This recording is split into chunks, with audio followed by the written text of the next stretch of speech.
Good morning. Unique education centre पर आपका बहुत बहुत स्वागत है। पिछले वीडियो में हमने आपको बताया था, पिछला वीडियो अगर आप देखे होंगे तो हमने आपको बताया था कि पृथ्वी के आसपास, जैसे ये अपना ये आकाश गंगा है।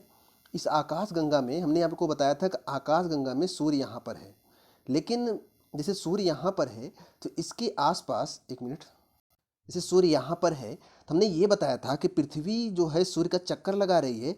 तो सूर्य का चक्कर लगा, जैसे सूर्य यहाँ पर है तो सूर्य का चक्कर पृथ्वी ऐसे गोल गोल लगा रही है।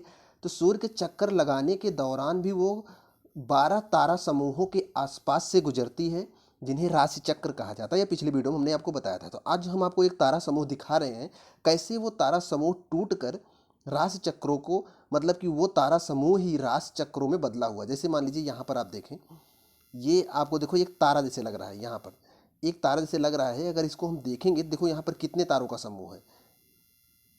अब ऐसे ही तारों के समूह में से किसी एक तारे का जब अध्ययन किया जाता है तो वो एक तारा होता है, लेकिन जब तारे इकट्ठा होकर समूह बनाते हैं तो उनकी आकृति थोड़ी अजीब सी दिखती है।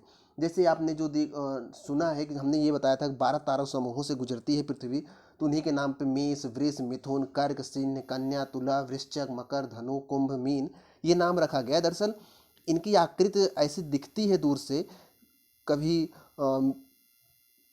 कर्क मतलब केकड़े की तरह, कहीं सिंह की तरह, कहीं कन्या की तरह, कहीं तुला की तरह। जिस तरह से आकृति रख दिखती उसी तरीके से इनका नाम कर दिया गया है। तो ये नामकरण हुआ है।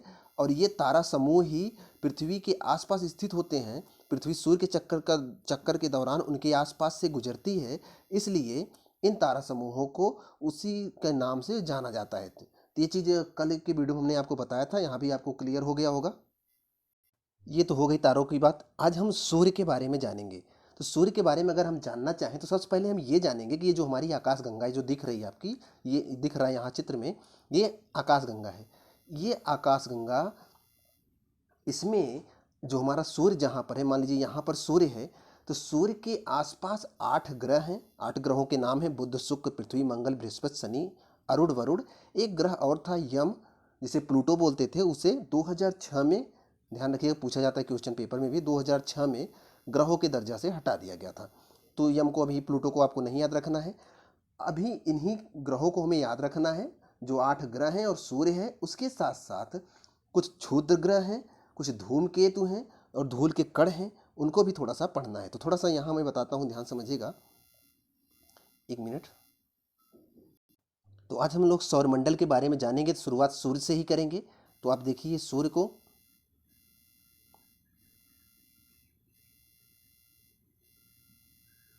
सूर्य सूर्य को हमारे सौरमंडल में ऊर्जा का स्रोत माना जाता है। और ये जो सूर्य है, जो हमारी आकाश गंगा है, उसके केंद्र से लगभग 30,000 प्रकाश वर्ष की दूरी पर स्थित है। क्योंकि हमने आपको बताया था कि ये आकाश गंगा ऐसे है, इस सूर्य यहाँ पहुँचा है तो यहाँ केंद्र है इसका, केंद्र से ये दूरी लगभग 30,000 प्रकाश वर्ष की दूरी पर है। ये अंदाज़ा लगाया गया है, ये बताया जाता है।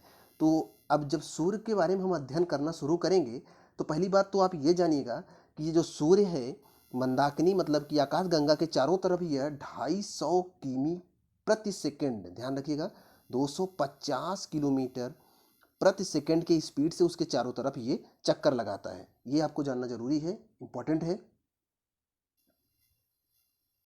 और लगभग चारों तरफ उसे घूमने में, मतलब एक चक्कर लगाने में 25 करोड़ साल लगते हैं। सोचो कितना लंबा होगा।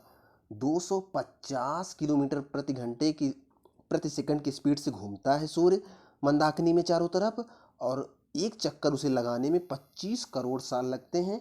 इसी को ही ब्रह्मांड वर्ष कहा जाता है। कई चीज़ें यहाँ इंपॉर्टेंट है। एक चीज़ और जानते रहिएगा, ये जो सूर्य है ये पूर्व से पश्चिम दिशा की ओर घूमता है। इसका जो घूमने की गति है पूर्व से पश्चिम दिशा की ओर है।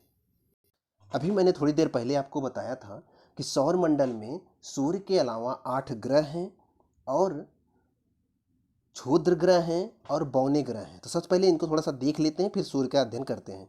जो सूर्य है, जैसे यहाँ सूर्य दिख रहा है आपको सन, सूर्य के जस्ट बगल में है मरकरी या फिर बुध बोलते हैं। देखिए इसकी कक्षा ये है, ये सूर्य का चक्कर लगाती है, पहली बात। दूसरी बात, इनकी कक्षा जो होती है दीर्घ वृत्ताकार होती है, याद रखिएगा। सूर्य के जस्ट बगल में मरकरी मतलब बुध है, उसके बाद मरकरी के बाद वीनस है मतलब कि शुक्र है। ये देखो इसकी कक्षा ये वाली है। वीनस के बाद जस्ट बाद जिसका नंबर लगता है, बुध के बाद शुक्र, शुक्र के बाद पृथ्वी। आप ये देखो, ये पृथ्वी है, ये तीसरी कक्षा में पृथ्वी है। पृथ्वी के बाद मंगल है, मंगल वाली कक्षा ये। उसके बाद बुध, शुक्र, पृथ्वी, मंगल। उसके बाद जो चौथी कक्षा है बृहस्पति है यहाँ पर। अब क्या है, एक क्वेश्चन जो हमने यहाँ भी आपको बताया कि 8 ग्रह और क्षुद्र ग्रह, तो इनके बीच में ये जो आप देख रहे हो तैर रहे हैं, ये ग्रह बन नहीं पाए, ये छोटे छोटे टुकड़े के रूप में हैं और ये तैर रहे हैं। और कभी कभी क्या होता है कि ये तैरते हुए पृथ्वी के वातावरण में आ जाते हैं और क्या होता है कि ये जलने लगते हैं, इन्हें बोला जाता है धूमकेतु। इस बात को ध्यान समझिएगा। ये क्षुद्र ग्रह बौने, इन्हें क्षुद्र ग्रह बोला जाता है। और एक पट्टी और आपको दूर दिख रही होगी यहाँ पर, ये देखिए, ये इस पट्टी को बोला जाता है बौना ग्रह पट्टी। और बौना ग्रह पट्टी में कौन था? बौने ग्रह पट्टी में था प्लूटो, जिसे 2006 में बाहर निकाला गया। तो सबसे पहले समझिएगा बुध, बुध के बाद शुक्र, शुक्र के बाद देखिए यहाँ पर सबसे पहले बुध, बुध के बाद शुक्र, शुक्र के बाद पृथ्वी, पृथ्वी के बाद मंगल, मंगल के बाद बृहस्पति, बृहस्पति के बाद आएगा शनि, शनि के बाद, तो याद रखिएगा बृहस्पति और मंगल, ये जो मंगल है और ये जो, एक मिनट मैं आपको दिखाता हूँ, ध्यान से देखिए, यहाँ देखिए, ये मंगल है और ये वाला बृहस्पति है। तो इनके बीच में क्षुद्र ग्रह पट्टी है, इसको आप याद रखिएगा। क्षुद्र ग्रह पट्टी किनके बीच में है? मंगल और बृहस्पति के बीच में है। इस चीज़ को आप याद रखिएगा, इंपॉर्टेंट है। ऐसे देख लो, आप दिख रहा होगा आपको अच्छे से। और जब इसको और थोड़ा सा हम आगे ले चलें तो बृहस्पति के बाद बनता है शनि। एक मिनट, बृहस्पति के बाद शनि, यहाँ देखो ये जुपिटर दिया है, इसके बाद सैटर्न दिया है।